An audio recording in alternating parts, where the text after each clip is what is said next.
बिस्मिल्लाहिर्रहमानिर्रहीम बिस्मिल्लाहिर्रहमानिर्रहीम। अज़ीज़ तुलबा व तालिबात, अस्सलाम वालेकुम।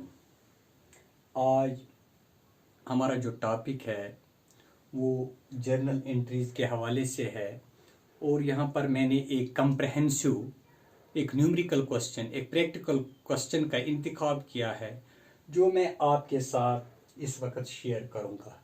इससे पहले मैंने 2-3 लेक्चर इस जर्नल के हवाले से दिए हैं। अगर आपने वो नहीं देखे हैं तो उनको भी देखें ताकि आप आज इस कम्प्रहेंसिव क्वेश्चन को अच्छी तरह से अंडरस्टैंड कर पाओगे।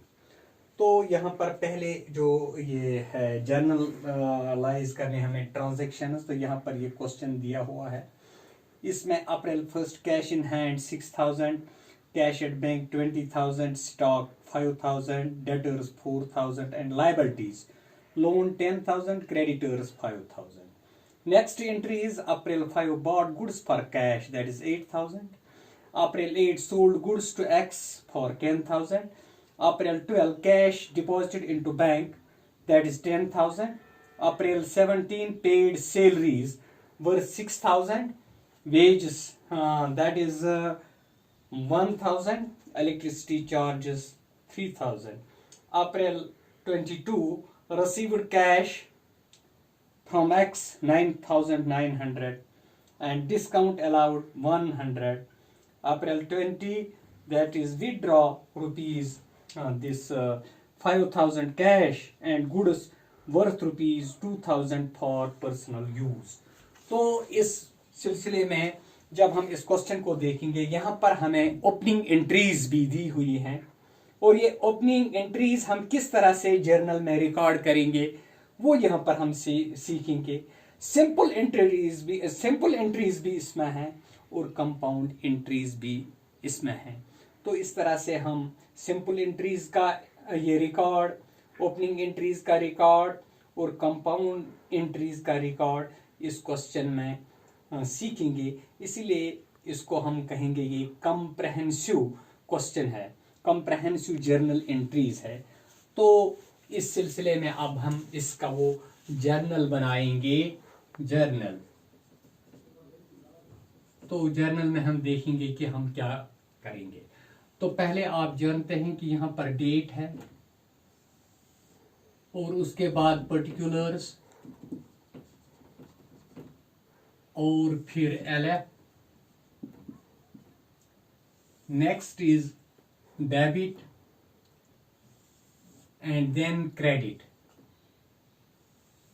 तो ये इसका फॉर्मेट है। इस फॉर्मेट के तहत हम इस क्वेश्चन को सॉल्व करने की कोशिश करेंगे। तो यहां पर पहले ये ओपनिंग एंट्री है।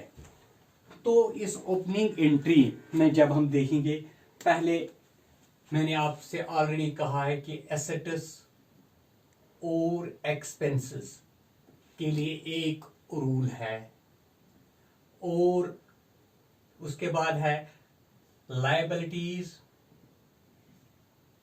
लायबिलिटीज, इनकम और कैपिटल, यानी LIC, या हम इसको कहेंगे LRC, लायबिलिटीज, रेवेन्यू और कैपिटल। और AE इसको हम कहेंगे एसेट्स और एक्सपेंसेस। एसेट्स एंड एक्सपेंसेस के लिए रूल है increase debited and decrease credited. ऐसे ही LIC यानी लायबिलिटीज, रेवेन्यू और कैपिटल के लिए रूल है ये इंक्रीज क्रेडिटेड। अगर इसमें इंक्रीज होगी तो क्रेडिट करेंगे, डिक्रीज होगी तो हम इज डेबिटेड, डिक्रीज डेबिटेड। तो ये इनके लिए रूल है। पहले हम देखेंगे कि 1 अप्रैल 1 2009 यहाँ ऊपर हम लिखेंगे। तो पहले यहाँ पर कैश इन हैंड है, ये ओपनिंग एंट्री है। जब हम इस महीने का ये जर्नल बनाते हैं तो ओपनिंग एंट्रीज जिनसे हम शुरू कर रहे हैं ये लास्ट है। तो ये हमारे पास है इसमें कैश इन हैंड ये एसेट है, तो इस रूल के मुताबिक कैश इन हैंड ये एसेट है, डेबिट लिखेंगे कैश इन हैंड। ऐसे ही cash at bank, cash at bank ये भी डेबिट होगा। और फिर देखेंगे हम स्टॉक अकाउंट, ये अकाउंट है स्टॉक अकाउंट, डेबिट ये भी है। और फिर है डेटर्स अकाउंट। तो यहां पर हम देखेंगे कि कैश जो है that is 6,000 and this balance in bank, cash at bank 20,000 और stock that is 5,000 and debtors 4,000। तो इनको हमने डेबिट में किया क्योंकि ये एसेट्स हैं। और इसके बाद हमारे पास लायबिलिटीज भी हैं। लायबिलिटीज में हम लिखेंगे to loan account, to loan account. Loan है इसमें 10,000 और उसके बाद हैं creditors, to creditors account, to creditors account that is 5,000।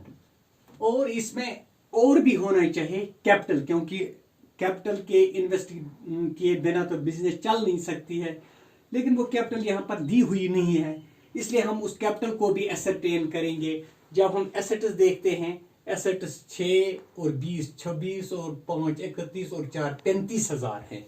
और इस 35,000 में से हमारी लायबिलिटीज 15,000 है। तो सीधी सी बात है 35,000 हमारा एसेट्स, हमारे एसेट्स हैं और 15,000 लायबिलिटी है। तो इन दो के दरमियान जो फर्क है that is capital. To capital account. और इसमें हम देखेंगे कि कैपिटल फिर है 20,000। तो यहां हम लिखेंगे being assets and liabilities of last year recorded and capital ascertained, and capital ascertained। यहां पर हमने कैपिटल जो है वो ascertain भी की, and capital ascertained। तो इसमें ये एक एंट्री है। तो उसके बाद दूसरी एंट्री जो है that is April 5 simple entry है। Bought goods for cash, a goods यानी परचेज और कैश।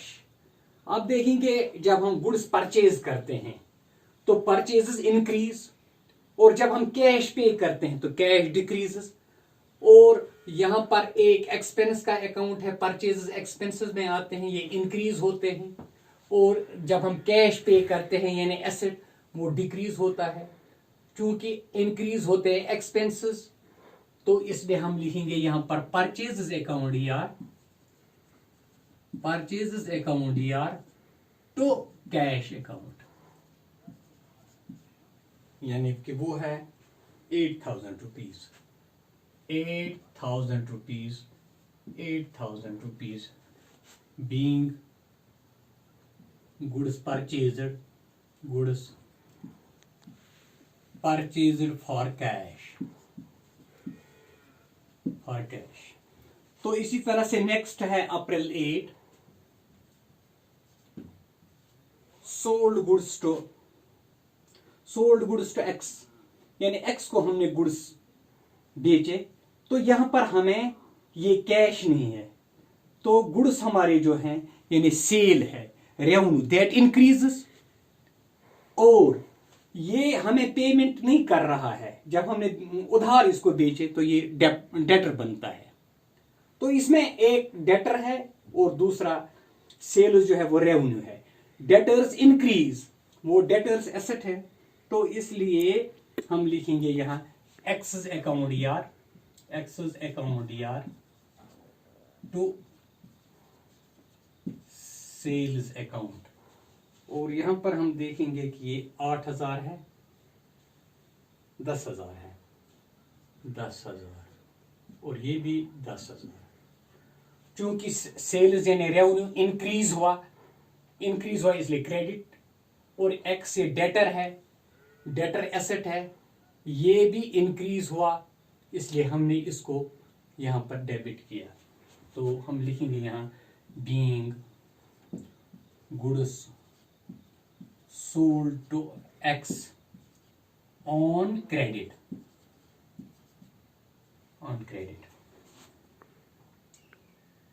तो इसके बाद अप्रैल 20 में है कैश डिपॉजिटेड इनटू बैंक। एक कैश अकाउंट है और दूसरा बैंक अकाउंट है, दोनों एसेट हैं। कैश डिक्रीज होता है और बैंक अकाउंट इंक्रीज होता है, यानी इसमें कैश जब हमने डिपॉजिट किया बैंक में, कैश भी अकाउंट भी एसेट है और बैंक अकाउंट भी एसेट है। कैश अकाउंट डिक्रीज हुआ और बैंक अकाउंट इंक्रीज हुआ, और जो इंक्रीज होगा उसको डेबिट करेंगे और जो डिक्रीज होगा उसको क्रेडिट करेंगे। तो इंक्रीज हमें यहां पर बैंक अकाउंट इंक्रीज हुआ, बैंक अकाउंट यार टू कैश अकाउंट, ये कैश डिक्रीज हुआ और इसमें ये है 10,000। तो 10,000 हम यहां पर भी लिखेंगे, यहां पर लिखेंगे being cash deposited into bank,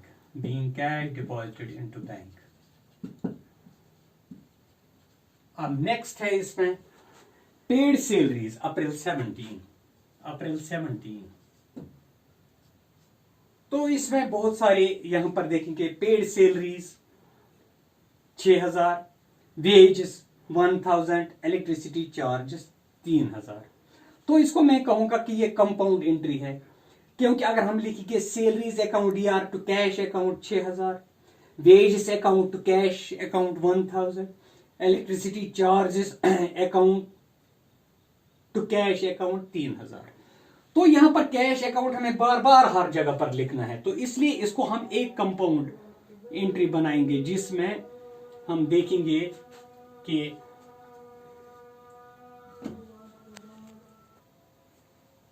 तो यहां पर जो अप्रैल 7 ये मैं कह रहा था कि सैलरीज, वेजेस, इलेक्ट्रिसिटी चार्जेस, अगर हम लिखेंगे salaries account to cash account, wages account to cash account, electricity charges account to cash account, तो यहां पर कैश अकाउंट रिपीट होता है।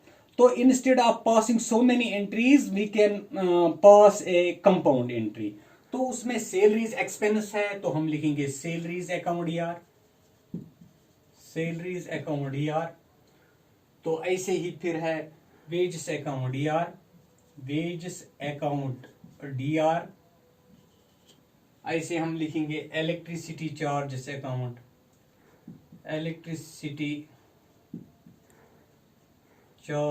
अकाउंट डीआर, क्योंकि यहां पर हर जगह पे एक्सपेंस है, एक्सपेंस में इंक्रीज है, तो इसलिए हमने ये एक्सपेंस में जब इंक्रीज होता है डेबिट किया। तो डेबिट में हम देखेंगे कि ये जो है 6,000 है सैलरीज, वेजेस 1,000 और वेजेस के बाद 1,000, इलेक्ट्रिसिटी चार्जेस 3,000 है। और यहां पर हमें बार बार लिखना पड़ता है, एक जगह पर लिखना पड़ता है कैश 6,000, 1,000, 3,000, और इसके बजाय हम एक ही एंट्री में लिखेंगे इसमें तो कैश अकाउंट, ये सब एक्सपेंस है और एक ही रोज ये ट्रांजैक्शन हुआ है ऑन द सेम डेट। तो इसलिए यहां पर हम लिखेंगे टू कैश अकाउंट 6,000, 1,000, 3,000, 7 और 3 यानी 10,000 हमने क्रेडिट किया एक ही जगह पर cash. Being salaries, wages and electricity charges paid. तो इस तरह से कंपाउंड एंट्री है, क्योंकि यहां पर हमने 3 डेबिट और वो 3 डेबिट्स का टोटल हमने लिखा, उतना कैश हमारा गया 10,000, तो इसको कंपाउंड एंट्री कहते हैं। अब इसके बाद नेक्स्ट एंट्री जो है that is received cash from x को हमने उधार सेल्स दिए थे।